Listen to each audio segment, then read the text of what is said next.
What's going on, everyone? Welcome back to the channel. My name's Vincent Esposito, and today we are going to be talking about chronic inflammation, what it is, what you can do about it, how it manifests itself in a variety of diseases we see today, and we're going to cover all that today. But before you do that, if you haven't already, please subscribe to the channel. I'm coming out with videos twice a week on everything health, nutrition, lifestyle, longevity, and you might learn something if you stick around long enough. So inflammation actually plays a key role in wound healing, in the immune response, and effectively dealing with foreign bodies and invaders to keep us healthy long term. So the actual inflammation itself, especially in acute situations, is needed. For example, say I got a cut on my hand or something like that. It triggers this inflammatory cascade where bloods rush to the area to help start the healing process, and it also comes inflamed, so more white blood cells and other immune organisms can play their role and help heal the wound in the quickest time imaginable. Now, the inflammation is necessary to help stop the bleeding and help encourage the healing response, that immune response going forward. So in acute situations, inflammation is actually necessary and needed to help us, again, heal properly. And that's a really key distinction I want to make at the beginning of this video, because we'll see how that isn't necessarily the case in chronic conditions. Now, when an area or the body in general tends to be inflamed over a long period of time, it leads to the aptly named chronic inflammation. Now, when we're in a state of low-grade chronic inflammation for a long period of time, it affects cells and organs' ability to function at the cellular level, and this is precisely why it plays such a key role in a variety of different disease processes, everything from Alzheimer's disease to diabetes to cancer to liver disease.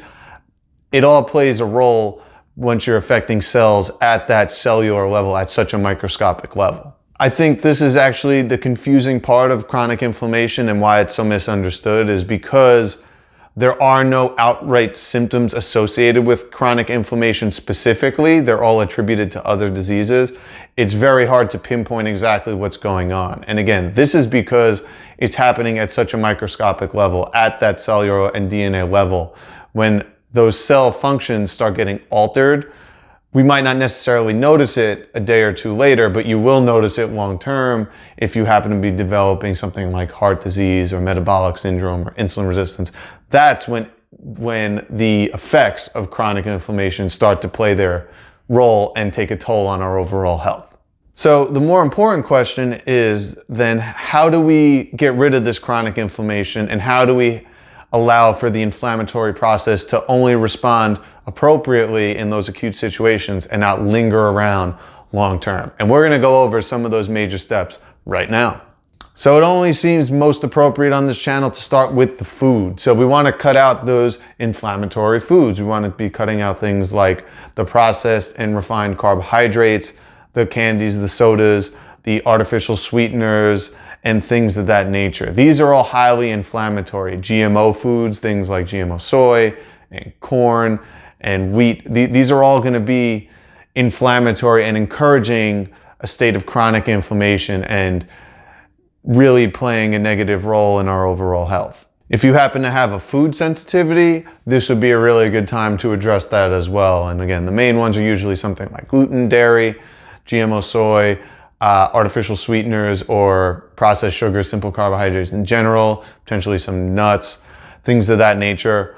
You want to get those out, because if you happen to have, say, an autoimmune condition or leaky gut or IBS, eliminating those food sensitivities will play a key role in decreasing the overall level of inflammation, and also help increasing gut motility and gut health overall, which is really key.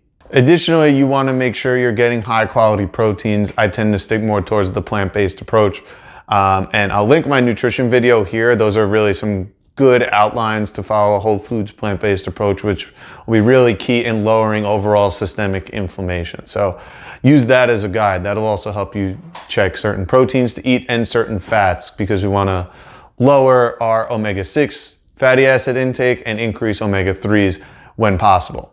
The next thing we want to address is eliminating any sort of environmental toxins we might be exposed to on a regular basis. And this could be in our water, in our air, in our homes, in carpets, walls with mold. They could kind of be wherever in your workplace, wherever you're spending a lot of time. These are places you want to look more closely. A really good place to start with this is actually using the Environmental Working Group's website, ewg.org. They have a place where you can check what potential toxins might be in your water supply based on your zip code. And they also have an app called Skin Deep where you can check what toxins are found in many commercial cosmetic products, especially if you're female, that you use on a regular basis. So use those. They're really great tools. I have one that I also use when I go to the supermarket. They have another database just for food. So you can use that. It's a really great tool to use when you're shopping, and they have an app that you could download as well that's very useful. The next key to removing toxins and inflammation most effectively is to drink enough water. Now, if we're drinking enough water, it allows us to expel any toxins and inflammation through urine. So make sure we're getting enough water. Now, my recommendation, I've said this multiple times already, is you want to be drinking at least half your body weight in fluid ounces per day. So if I'm 150 pounds, I'm drinking at least 75 fluid ounces of water daily. The next key to removing inflammation going forward is to actually get outside and move around and get active often. Now, the key being is one of the major ways we release toxins from our body is through sweat. So getting outside and breaking a sweat, or just breaking a sweat, whether it's at a gym class or going for a run or even going in a sauna, is a great way to help the body's detoxification pathways.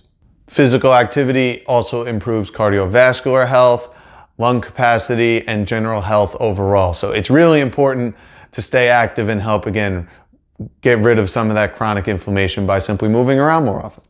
The next one might not be the first thing you think of, but it is addressing your emotional health and stresses overall. Now, there's a study in 2014 that found that simply being in a high stress environment or a depressed state actually increases the amount of pro-inflammatory cytokines or inflammatory mediators in the body, meaning they promote chronic inflammation long term. So if you really want to address chronic inflammation as a more holistic approach, you really need to identify your key stressors and emotional health and figure out ways to help them overall. And again, I have a couple videos on how to do that. I'll link those above.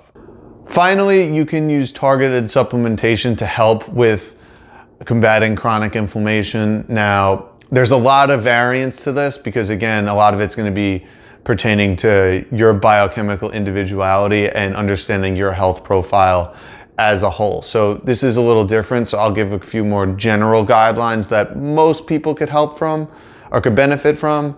But with that said, it is really important to work with a functional medicine provider that can give you more individualized and appropriate supplements that are necessary. Antioxidants play a key role in our ability to detoxify any pathogens or toxins that we have in our body. So making sure we're getting good amounts of vitamins A, C, and E, things like selenium and zinc and flavonoids and other things that really help in terms of helping our liver and boosting the detoxification process are really key. Now, if you are going to take an antioxidant supplement, I recommend getting one that's based on whole plant extracts or plant extracts versus individual vitamin isolates. The food extracts tend to work a little bit better. Omega-3 fatty acids can also be really important and very useful in this situation because, again, many times, especially in an inflammatory state, omega-6 fatty acids tend to be much higher. So bringing those back down while increasing our omega-3 fatty acid intake from things like fatty fish, salmon, mackerel, to nuts and seeds and oils and really things like that will really help decrease that inflammatory output and increase our overall health going forward. Finally, vitamin D can be very helpful, especially since most Americans, especially adults, tend to be deficient in vitamin D. The best way to get vitamin D is to simply go outside, but given most of our workplaces tend to be inside, that's not necessarily going to happen all the time. So supplementation might be key here. Now, if you are going to take vitamin D at home by yourself, I would not recommend taking more than, say, 2,000 international units a day, because the best way to actually figure out how much vitamin D you might need is to simply get the blood test done. It's a very simple test. You can get it at any doctor's office and identify where you fall on the vitamin D chart. Now, you want to be in between 50 and 80 nanograms per milliliter, and depending on where you are, you can bump up the dosage.